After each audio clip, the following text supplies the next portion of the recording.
안녕하세요. 진주교육대학교 교육방송국 JBS 제49기 아나운서 서다연입니다. 오늘은 선생님들을 위한 임용 대백과를 열어보는 첫 번째 시간입니다. 진주교대 17학번 선배님들을 모시고 따끈따끈한 임용 소개를 들어보겠습니다. 먼저 선배님들 본인 소개해주세요. 네, 안녕하세요. 저는 음악교육과 17학번 김정은이고요. 이번에 경남 지역을 응시했습니다. 반갑습니다. 네, 안녕하세요. 저는 이번에 서울 지역을 응시한 국어교육과 17학번 오금누리입니다. 네, 안녕하세요. 전 이번에 경남 지역 응시한 17학번 과학교육과 조규은입니다. 반갑습니다. 안녕하세요. 저는 이번에 제주 지역을 응시한 도덕과 17학번 고유빈입니다. 자기소개도 마쳤으니 이제 본격적으로 임용대백과 인터뷰를 시작하겠습니다. 이번 질문들은 주로 1차 시험에 관련된 질문입니다. 먼저 첫 번째 질문입니다. 첫 질문이니만큼 임용 준비의 전체적인 흐름에 대해 물어보고 싶은데요. 다른 분들의 합격 수기를 보면 큰 계획이 중요하다고 하더라고요. 1차 시험을 위한 월별 공부 방법 및 시간은 어떻게 계획하셨나요? 또 3학년 겨울방학 때 공부해두면 좋은 부분 및 방법은 무엇이 있을까요? 네, 이 질문 제가 답변드리도록 하겠습니다. 일단 임용 공부를 저는 크게 세 시기로 구분할 수 있다고 생각해요. 먼저 겨울방학 1월에서 2월, 그리고 1학기 3월에서 7월, 마지막으로 여름방학부터 인고 시험하는 그날까지 저는 크게 3단계로 나누었고, 시간을 먼저 말씀드리자면 저는 겨울에는 6시간, 겨울방학에는 평균 6시간에서 7시간을 ALT로 공부를 했고요. 그 다음에 1학기, 즉 3월에서 7월에는 총 평균 9시간에서 11시간, 여름방학부터 시험을 치기 직전까지는 평균 14시간에서 15시간 정도를 공부했습니다. 그러면 이제 제가 월별로 어떻게 공부를 했는지 말씀드리도록 하겠습니다. 일단 겨울방학 때 제가 제일 중점적으로 생각했던 것은 바로 기본이론에 충실하는 것입니다. 여러분도 지금 기본이론 강의 듣고 계시겠지만 아직 이거 외에는 강의를 들은 게 없기 때문에 딱히 추가적으로 공부할 내용이 없습니다. 그렇기 때문에 지금 듣고 계시는 강의를 조금 더 철저하게 듣고 복습하는 데 많은 중점을 주셨으면 좋겠습니다. 그리고 이때 여러분이 비교적 앞으로의 시기보다는 여유가 조금 있는 시간이기 때문에 만약 교육학 공부를 좀 더 하고 싶은 분이라면 이 시기를 이용해서 하시는 게 좋다고 생각합니다. 네, 그 다음으로 이제 여러분이 강론을 듣게 되는 3월부터 7월 내지 8월 초까지는 아무래도 강론 강의가 많이 올라오기 때문에 짝스를 하거나 공부를 하는 데 있어서 많은 부담감을 가질 수 있는 시기인데요. 저는 그래서 이때 오전에 무조건 강의를 듣고 오후부터 밤까지는 모든 아르바이트를 그만두고 이때부터 공부를 많이 하기 시작했었습니다. 그래서 이때부터 친구들과 함께 시간 계획을 잘 세워서 강의랑 짝스를 함께 돌려주시면 제일 좋을 것 같네요. 다음으로 여름방학부터는 이제 강의가 모두 사라지고 여러분이 순수하게 공부할 수 있기 때문에 이때부터 지치지 않고 공부를 이어나가는 것이 가장 중요한데요. 그래서 건강관리를 하는데 관심 많이 가져주시면서도 지금까지 강의 들었던 내용들을 전체적으로 빠른 속도로 복습을 해나가시는 게 가장 중요합니다. 그래서 이때는 기존에 강의를 듣던 시간보다 강의를 듣던 시기에 짝스를 돌렸던 것보다 훨씬 더 빠른 속도로 짝스를 돌려주시면 많은 도움이 될 것 같습니다. 제 경우에는 우선 1월, 2월 겨울방학 시기에는 문강을 듣고 문강 절대 밀리지 않게 꼬박꼬박 듣고 문강 진도 나간 부분에서 외워야 할 것들을 외우기 시작했어요. 예를 들어서 미술 내체표, 성취 기준 같은 거 외웠습니다. 그리고 이때 저는 음악을 정말 하나도 몰랐어서 1월에 음악 이론을 개인적으로 공부했어요. 책을 하나 사서 가볍게 익혔습니다. 3월부터 6월 사이에는 강론 강의를 한창 듣는 시기인데 이때 기본 이론 복습은 책이 4권이 있잖아요. 4권을 하루씩 돌아가면서 책 한 권을 전체 복습했어요. 가볍게 했고요. 물론 안 하는 날도 있었고 한 과목, 2과목씩만 보는 날도 있었습니다. 강론은 문강을 절대 밀리지 않게 듣고 바로 다음날 복습했고요. 쉬는 날은 따로 딱 정해놓진 않고 제가 쉬고 싶을 때 쉬었고 공부를 하는 날은 보통 4시간 정도 했던 것 같습니다. 그리고 실습 기간에는 문강만 밀리지 않게 듣고 따로 공부는 안 했습니다. 그리고 6월에는 강론 복습하면서 저만의 질문 노트를 만들었어요. 여름방학 시기에는 제가 2달 동안 공부에 집중을 할 수 없는 상황이어서 공부를 잘 못했는데요. 그래도 짜투리 시간에 질문 노트 그리고 따로 뽑아놓은 미술이나 음악같이 외워야 하는 교육과정에 있는 과목의 교육과정 그리고 총론 프린트를 챙겨 다니면서 틈틈이 봐줬습니다. 인강 밀리지 않기, 하루 한 과목 교육과정 아웃풋, 질문 노트 복습이라는 저만의 규칙을 세워놓고 이 안에서는 널널하게 지냈어요. 정말 하루에 한 과목 교육과정 아웃풋만 하고 말았던 날들도 아주 많았고 그게 거의 2달의 반 이상을 그렇게 지냈어요. 이때부터는 작년에 나온 기출 부분의 내용을 모두 버리고 공부했습니다.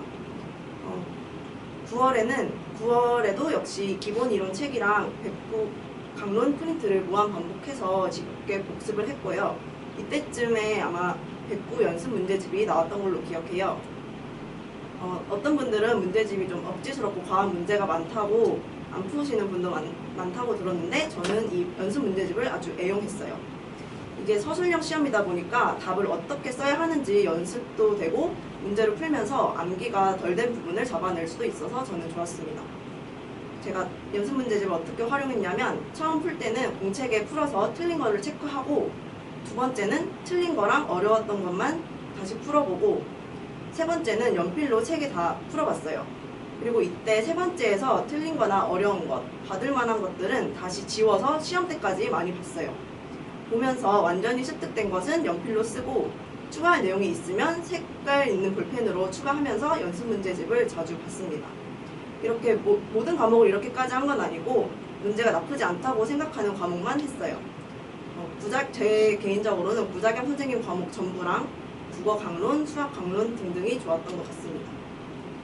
이렇게 9월에 연습 문제집을 처음 풀기 시작해서 시험 직전까지 이렇게 공부했어요. 이 부분에서는 개인차가 클 것 같다고 생각하고요. 10월 마지막 한 달은 하루에 10시간에서 12시간씩 독서실에 앉아 있었어요. 원래 보던 기본 이론책 4개랑 강론 프린트, 과학 지도서를 이때까지도 무한 반복해서 읽었고요. 연습 문제집 또한 앞에서 말씀드린 것처럼 열심히 반복했어요. 시험 2주 전쯤부터는 시험장에 들고 갈 자료를 만들었어요. 교육과정 A 과목의 자료 하나, 그리고 B 자료 하나 이렇게 쉬는 시간에 볼 용도로 만들었습니다. 정리 내용은 임용시험에 뭐가 나올지 모르니까 그냥 제가 잘 안 외워지는 거랑 나올 것 같은 예감이 드는 것 위주로 공부했어요.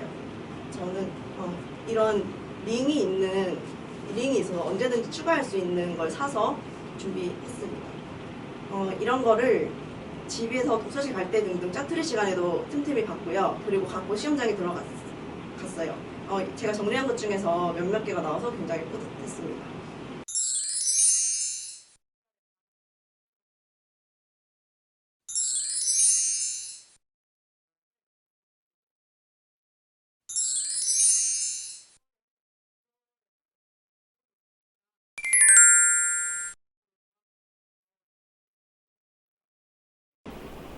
정말 많은 예비 선생님들에게 전체적인 틀을 짜는데 많은 도움이 될 것 같습니다.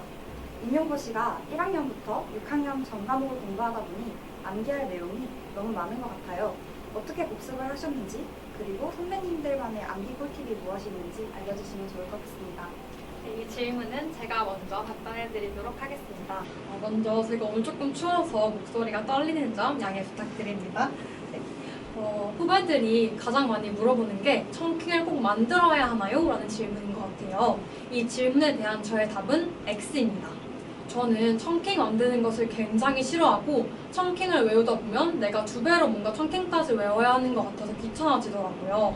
그래서 정말 개수가 많은 것들, 예를 들어서 뭐 과학에서 과학적 태도라든지 아니면 국어에서 쓰기별 전략이라든지 이렇게 양이 너무 많은 것 이외에는 청킹을 사용하지 않았습니다. 그리고 도덕 모형도 노래로 나와 있는 자료들이 많이 있는데요. 도덕 모형도 10개가 넘기 때문에 이 모형의 단계명도 노래로 암기했습니다. 그래서 저는 청킹을 하는 것보다는 머릿속에 마인드맵을 그리듯이 공부하는 것을 추천드려요. 예를 들어서 미술 과목에서는 미술 순서대로 처음에 표현 능력 발달, 그리고 관상 능력 발달, 그리고 비평, 그리고 그 뒤에 학자들이 쭉 나오잖아요. 그렇게 된다면 그런 큰 흐름을 잡고 그 다음에 그 세부적인 내용들은 뭐가 있었는지 머릿속에서 자연스럽게 마인드 매핑이 되는 걸 훨씬 더 추천합니다.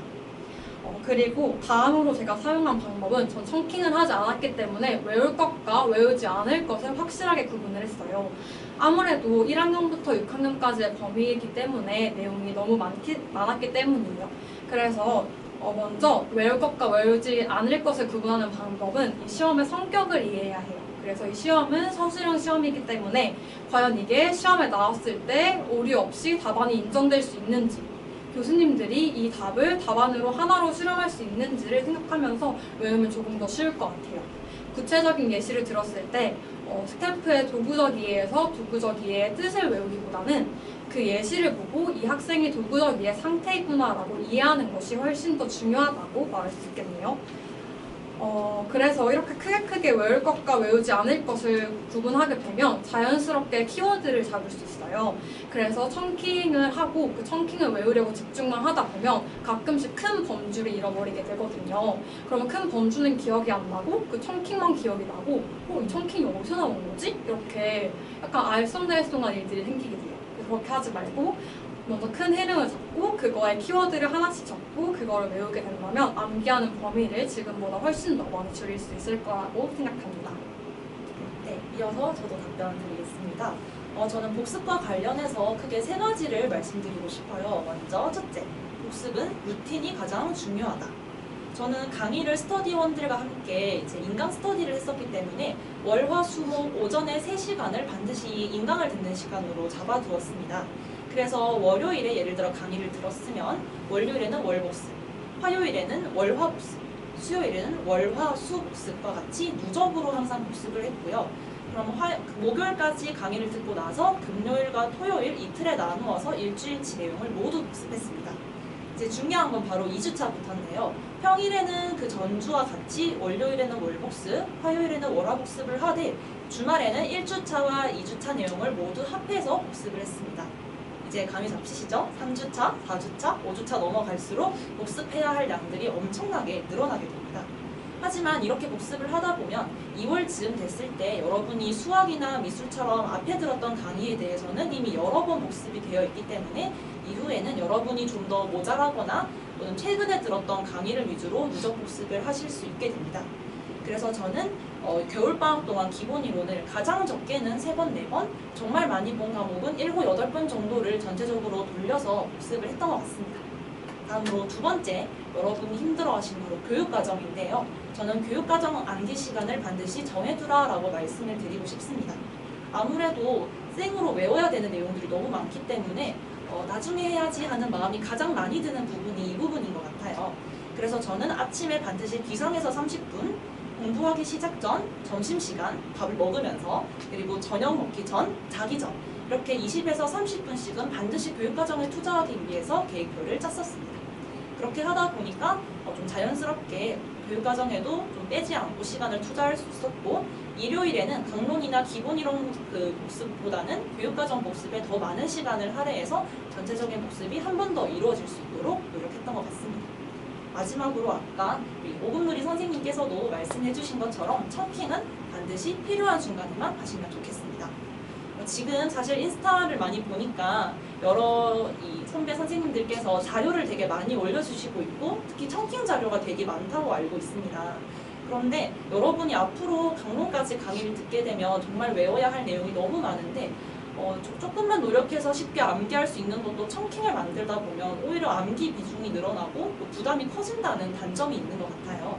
그래서 정말 여러분이 힘들어하시는 부분이나 아니면 비슷해서 헷갈릴 수 있는 부분만 청킹을 따주시면 좋겠고 이때는 스스로 만드셔도 좋고 또 다른 선생님들 자료 참고하셔도 좋을 것 같습니다.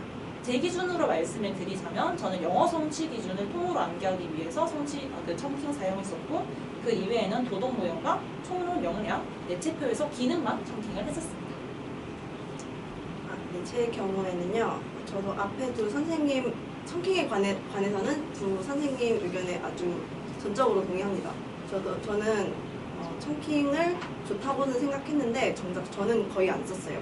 남이 만든 거는 잘 안 외워지고 제가 만들긴 너무 귀찮아서 잘 안 썼는데 그래도 몇 개의 청킹을 제 생활과 안 외워지는 것들은 청킹을 만들어서 제 생활과 관련 지어서 외웠습니다. 그런 거는 끝까지 안 잊어버려서 정말 안 외워지는 경우에 추천드리고요. 그냥 그 외에는 그냥 보고 또 보고 반복을 하면 결국은 외워지니까 저는 청킹 그렇게 추천하진 않습니다.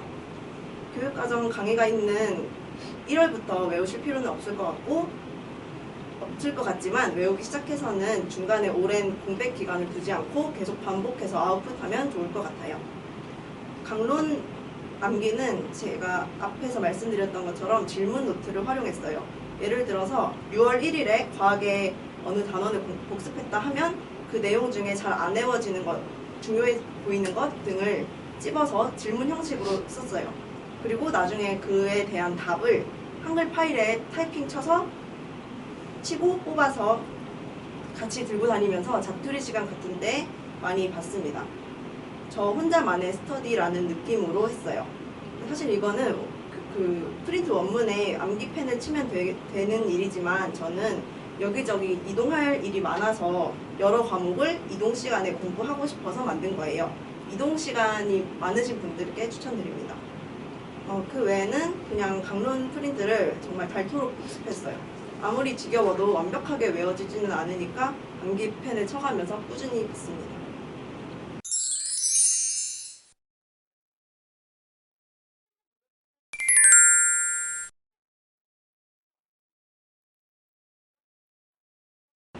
정말 다 다른 방법이지만 암기에는 많은 노력이 필요하다는 것을 알 수 있었던 것 같습니다. 교직 논술도 정말 중요한 부분이죠. 교직 논술에서 교육학의 비중이 적어지고 있는 것 같은데 교직 논술은 언제부터 어떻게 준비하셨는지 그리고 추천하는 교육학 자료가 있다면 무엇인지 알려주세요. 네, 제가 먼저 답변드리겠습니다. 일단 저는 먼저 겨울방학 때 앞서 말씀드렸던 것처럼 교육학 정리를 한번 시도를 했었습니다. 친구들과 먼저 교육사회, 교육공학과 같이 교육 논술과 관련된 분야들을 나누고 하나씩 파트를 맡아서 구글링을 하기로 했었는데요. 사실 여러분도 지금 공부해보시면 아시다시피 생각보다 여유가 그렇게 많이 느껴지진 않아요. 그래서 도중에 실패를 했고 이제 3월 강론 강의를 들으면서부터는 매주 하나씩 그 기출 하이패스를 사서 기출 문제를 풀기 시작했습니다. 저희는 항상 시간을 일요일 오전으로 잡아서 1시간 동안 저희들이 알아서 먼저 논술을 써보고 또 피드백을 하는 방식으로 스터디를 운영을 했었고요. 저희는 이렇게 남들보다 다소 빠르게 논술 스터디를 시작하다 보니까 4월 중순쯤에 이미 풀 기출이 하나도 없더라고요. 그때부터는 이제 영커리큘럼 씨가 이제 만들어주는 영인 논술이나 행복한 엄생과 같은 사제 문제들을 가지고 매주 2회씩 4월 중순부터 연습을 했었습니다. 그렇게 해서 쭉 연습을 하다가 저희가 9월에 가서는 그것도 더 풀 문제가 없더라고요. 그때부터는 10월까지 잠깐 논술을 쉬었습니다. 하지만 저희처럼 미리 논술을 많이 연습을 하셨다면 이미 충분하게 감이 많이 올라와 있는 상태이기 때문에 저희처럼 스터디를 하셔도 중간에 또 쉬더라 해도 큰 무리는 없을 거라고 생각합니다. 그 다음에 많은 분들이 저한테 이제 질문을 해주셨던 것 중에 하나가 논술 만능 틀을 꼭 만들어야 하냐 혹은 어떻게 만들어야 하냐라는 부분이 되게 많았는데요. 결론부터 말하면 저는 딱히 논술 만능 틀을 사용하지 않았습니다. 문제마다 물어보는 유형이 조금씩 다양하고 또 포인트가 다르기 때문에 공통된 몇 개의 만능 틀을 똑같이 끼워 넣을 수는 없는 것 같더라고요. 대신에 제가 어떤 주제가 나왔을 때는 이러한 문장을 사용할 수 있겠다 정도의 감은 잡으려고 노력을 했던 것 같습니다. 그래서 저는 만능 틀에서는 길이 정도만 3줄, 본론은 자유롭게, 결론은 3줄 이런 식으로만 맞춰놓고 만능 틀은 딱히 사용하지 않았던 것 같습니다. 그리고 만약에 교육학에 대해서 조금 더 관심이 있으시다면 인스타그램에서 영커리큘럼을 많이 참고하시면 좋을 것 같고요. 그리고 구글링을 많이 하시는 게 제일 도움이 된다고 생각을 합니다. 이렇게 해서 스터디원들과 함께 자료 정리하시면 도움이 될 것 같네요. 네, 다음으로 제가 답변 드리겠습니다. 저는 논술을 7월 초에 처음 시작했어요. 그때 하이패스 논술 책을 사서 2020이랑 2020년도 임용, 2019학년도 임용 논술을 필사해봤어요. 이렇게 기출 2개를 필사해보고 그 다음은 여러 답안의 서론과 결론을 봐서 서론 결론 틀을 만들었어요. 그리고 필사했던 문제를 써보는 것부터 시작했습니다. 필사하고 조금 직접 써보고 이렇게 반복 조금만 하면 대강 감이 올 거예요. 그렇게 연습을 하다가 7월 말쯤에 다음 밴드에서 모집하는 네이버 밴드에 들어갔어요. 논술 밴드에 들어갔어요. 아무런 피드백 없이 그냥 일요일마다 문제를 써서 올리는 밴드였는데 안 쓰면 강퇴였어요. 그래서 강제적으로 일주일에 하나를 쓰게 됐는데 이렇게 강제로 꾸준히 쓰게 하는 것이 좋았어요. 논술이 생각보다 귀찮아서 잘 안 쓰게 되거든요. 스터디는 강제성이 있다는 점이 가장 좋은 것 같아요. 그리고 학교에서 8월쯤에 지원해준 글쓰기 강화 프로그램도 신청해서 선배한테 도움을 받았습니다. 저는 이게 굉장히 도움이 많이 됐고요. 그래서 올해도 만약에 한다면 꼭 추천드립니다. 교육학 자료는 따로 안 받고 인스타 하삼교님? 네, 그거 하나 봤습니다. 네, 다음으로 제가 답변 드리겠습니다. 저는 논술 공부를 초반, 중반, 후반으로 나누어서 말씀드리겠습니다. 저희 스터디는 4명으로 구성을 했었고 5월 셋째 주부터 준비를 했습니다. 처음에는 교직 논술을 어떻게 써야 하는지 잘 모르기 때문에 한 2번 정도는 필사를 하면서 논술이 어떻게 구성되어 있고 앞으로 우리가 무엇을 연습해야 되는지 그것을 한번 생각하는 시간을 가졌습니다. 횟수는 주 1회로 진행을 했습니다. 우리가 필사 후에는 교육학에 대한 지식이 필요하다고 생각해서 스터디원 모두 하이패스를 구매해서 그곳에 있는 교육학 지식을 서로 역할을 나누어서 했는데요. 예를 들어서 너는 디르캠 부분부터 여기까지, 누구는 또 어떤 학자부터 어떤 학자까지 이렇게 공부를 해와서 각자 공부해온 것을 서로 자료를 공유하고 서로 질문받는 형식으로 진행을 했습니다. 또 중반에 들어서는 이제 어느 정도 교육학 지식이 쌓였다고 생각을 해서 논술을 어떻게 하면 깔끔하고 정확하게 쓸 수 있는지를 고민을 했습니다. 그래서 처음에는 형식적인 부분을 많이 다듬으려고 했고 그 후에는 내용적인 부분까지 서로 봐주었는데요. 예를 들어서 저희는 4명이서 스터디를 해서 이제 먼저 논술을 쓰고 나서 옆 사람에게 계속 돌리면서 첨삭하는 형식으로 진행을 했습니다. 그래서 첨삭할 때는 문장이 너무 길어졌을 때 좀 짧았으면 좋겠다거나 아니면 2갈씩이 더 좋겠다 혹은 이 문장은 여기보다는 여기에 오는 것이 더 낫겠다 이런 식으로 첨삭을 해주었습니다. 다음으로 이제 후반부에 대한 설명인데요. 논술을 여러 번 쓰다 보면 이제 제시문만 봐도 글이 그냥 술술 써지는 거를 나중에는 경험할 수 있을 거예요. 그래서 이제 마지막에는 좀 우리가 부족하다고 생각했던 교육학 부분을 찾아서 보충을 하고 또 어떤 형식의 문제가 나와도 당황하지 않도록 좀 다양한 문제를 접하는 연습을 많이 했습니다. 그래서 저희가 연습했던 것은 백구 모의고사에서 만든 모의고사 문제, 그리고 하이패스 D에 수록된 문제, 그리고 엄쌤 블로그 등 다양한 문제를 찾아와서 풀었습니다. 특히 엄쌤 블로그에는 다양한 형식 그리고 또 코로나 상황을 반영한 문제가 많기 때문에 추천드리고 싶습니다. 그래서 저희가 임용을 남겨두고 일주일 전까지 논술 스터디를 했는데 마지막 날에는 나올 것 같은 주제들을 추려서 서로 정리하고 이 주제가 만약에 나왔다면 우리가 어떤 해결점이나 보완점 등을 적을지 서로 이야기하면서 마무리했던 것 같습니다. 제가 드리고 싶은 말씀은 논술이 점점 엄청난 교육학 지식을 요구하기보다는 제시된 문제를 잘 파악하고 어떤 것을 묻고 있는지 알고 적는 게 더 중요해지는 추세 같아요. 그래서 꾸준히 연습하시고 제시문을 잘 읽으신다면 충분히 고득점할 수 있을 것 같습니다.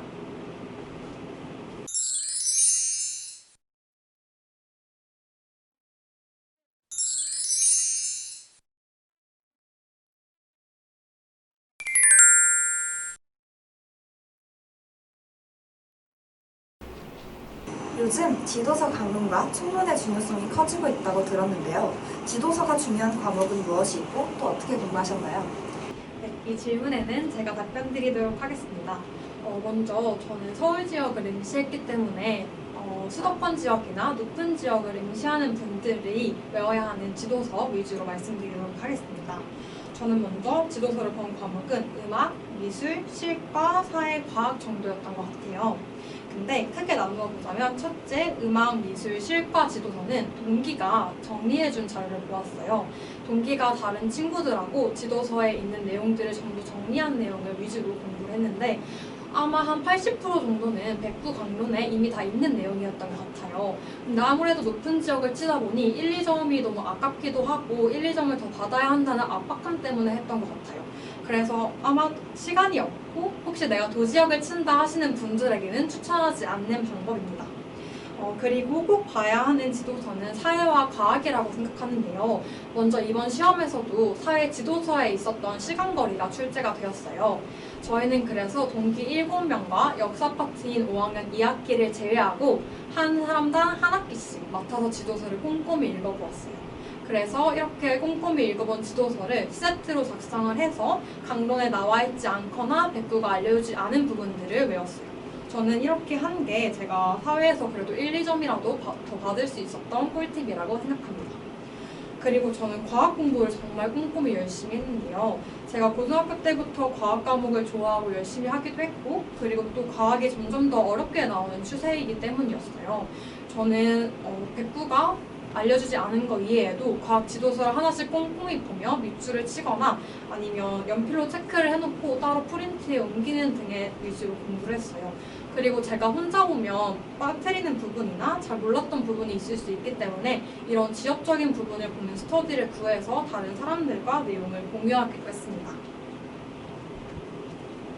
다음은 제가 답변 드리겠습니다. 저는 중요하게 본 지도서는 과학 한 과목이었어요. 과학은 백구 강론 자료에 거의 다 정리가 되어 있긴 하지만 컬러 그림으로 자세히 보는 게 더 머리에 잘 들어갔어요. 실험 사진 덕분에 볼 맛도 났고 그래서 과학을 열심히 봤습니다. 시험 일주일 전까지도 과학 지도서를 계속 봤고요. 다른 과목들은 수학이랑 사회를 봤는데 수학은 강의 듣고 복습 한번 할 때까지만 봤고요. 사회는 대강 강사가 언급한 것만 보고 다른 거는 저는 안 봤습니다.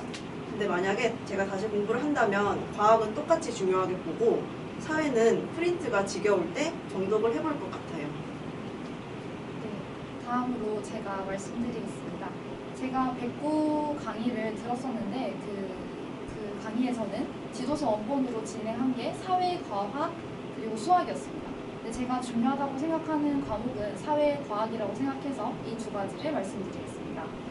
먼저 사회 같은 경우에는 강론이 들어갈 때 부작용 선생님이 짚어주시는 부분이 몇몇 부분이 있는데 그 부분만 처음에는 확인했습니다.